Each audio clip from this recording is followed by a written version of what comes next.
Olha, o caso dos maranhenses desaparecidos em Várzea Grande deve ter atualizações em breve. Quem vai trazer todos os detalhes ao vivo é o repórter Daniel Santos. Daniel, conta pra gente aí o que se tem de novo nesse caso.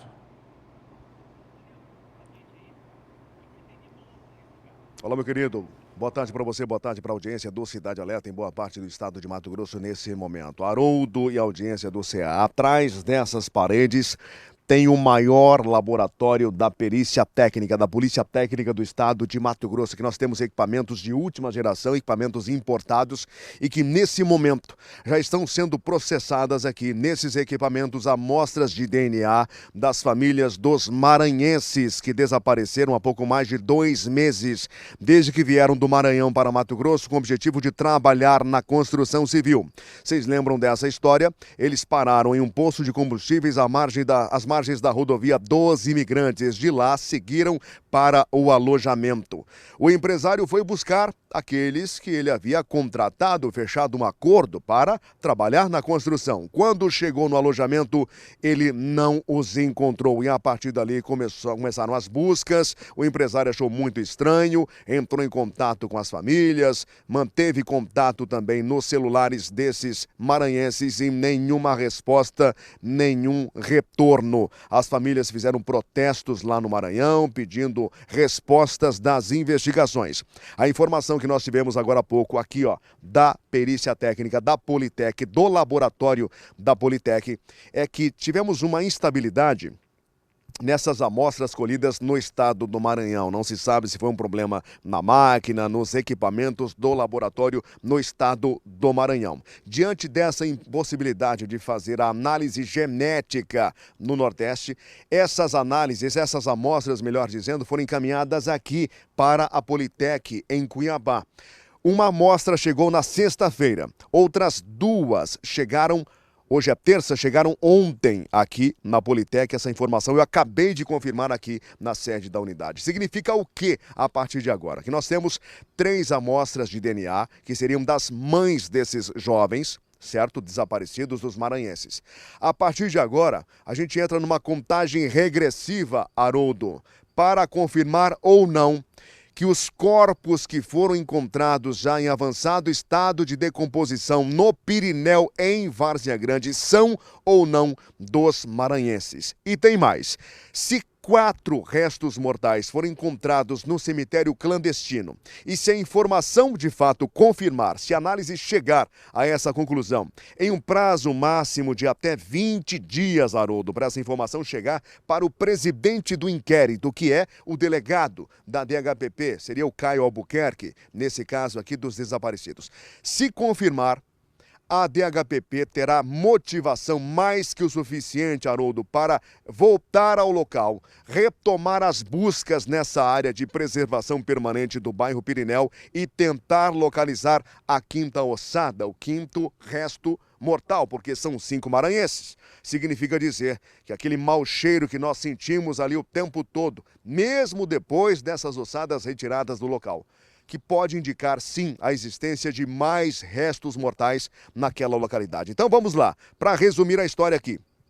O Maranhão com problemas. Amostras dessas mães, amostras de DNA enviadas a Mato Grosso, sexta e segunda-feira. A partir de agora, contagem regressiva para análise em equipamentos de última geração para fazer o confronto genético, para confirmar se de fato os restos mortais do Pirineu são ou não dos maranhenses.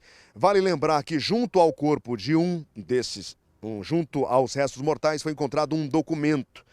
Só que a polícia precisa confirmar se de fato esse documento pertence a essa vítima. A gente nunca sabe, Haroldo, o que é que os bandidos, o que é que os criminosos fizeram ali em meio à área de floresta. Por outro lado, nós também temos famílias de amazonenses, famílias do norte do país, que também estão nessa mesma angústia de identificar os seus mortos, possíveis mortos, essa a informação nesse momento, desaparecidos dados como mortos e que esses restos mortais também estariam no Pirineu, em Várzea Grande. Contagem regressiva aqui, há uma grande expectativa da equipe da Rosângela, do Alexandre, são peritos experientes, equipes multiprofissionais, né, que nesse momento desempenham aqui, Haroldo, um trabalho de excelência esforço coletivo para dar respostas à investigação. É essa informação em primeira mão aqui no Cidade Alerta. As amostras colhidas no Maranhão, lá não teve possibilidade de fazer a análise, elas foram encaminhadas aqui para o estado de Mato Grosso, em que os equipamentos estão funcionando em sua normalidade. Pode ser o fim dessa história, Haroldo. Já podemos aí dizer que estamos com uma luz bem lá no finalzinho da rua que leva ao bairro Pirineu. Pode ser aí que tenhamos respostas até o fim do mês de abril para fechar o caso dos maranhenses desaparecidos em solo mato-grossense. Haroldo. É uma equipe multidisciplinar, né, Daniel, que está aí exatamente buscando com muita inteligência e expertise, isso tem de sobra, essa equipe, para poder desvendar tudo o que aconteceu, se realmente essas pessoas são os maranhenses, né? A expectativa é muito grande dos familiares, sem dúvida alguma, não é isso? Muito. Se você deve ter observado o sofrimento dessas mães, né, Haroldo? Das 3 mães, tem uma que aparece mais, se dá mais entrevistas. É uma angústia. Da outra família, no estado do Amazonas, os nomes aqui dessas vítimas, né? O Diego Salles Santos, 22 anos, todos muito jovens, né?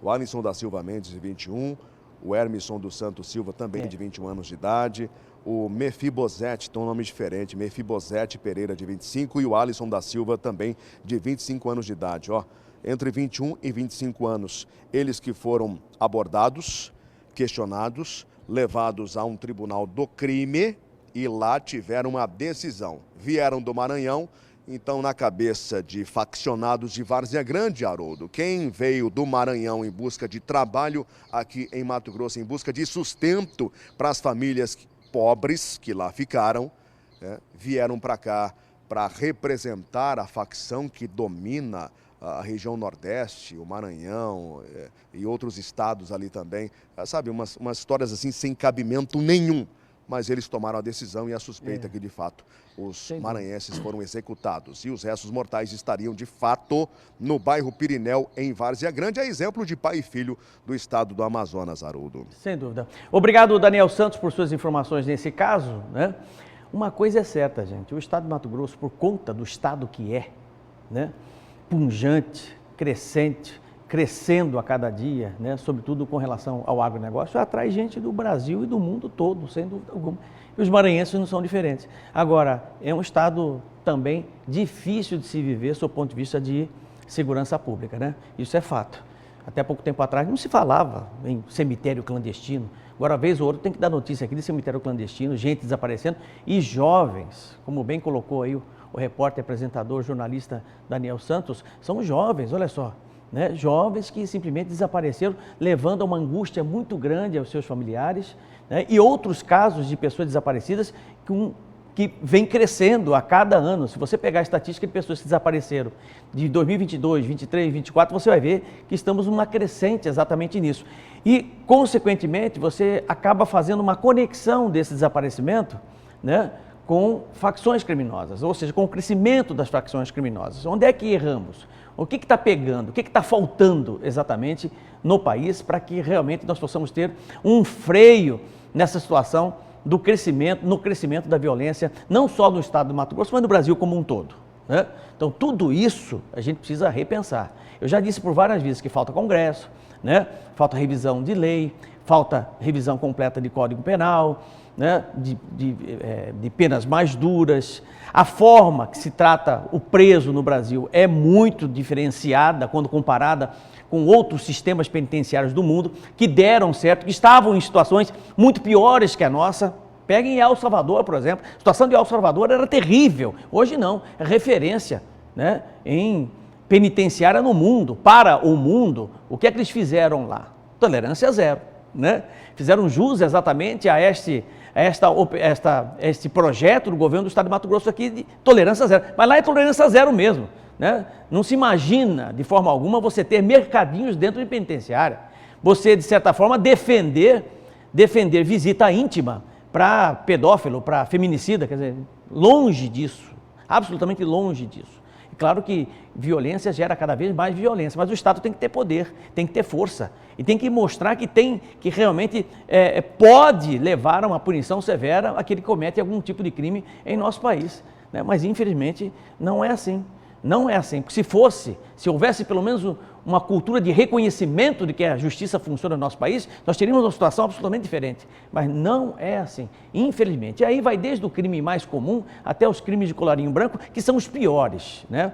Desviam bilhões de reais e matam pessoas nos corredores dos hospitais. Fato. Então, a gente precisa realmente rever tudo isso e, senão, vamos continuar sofrendo e levando e mostrando cada vez mais familiares angustiados com situações semelhantes a essa, né?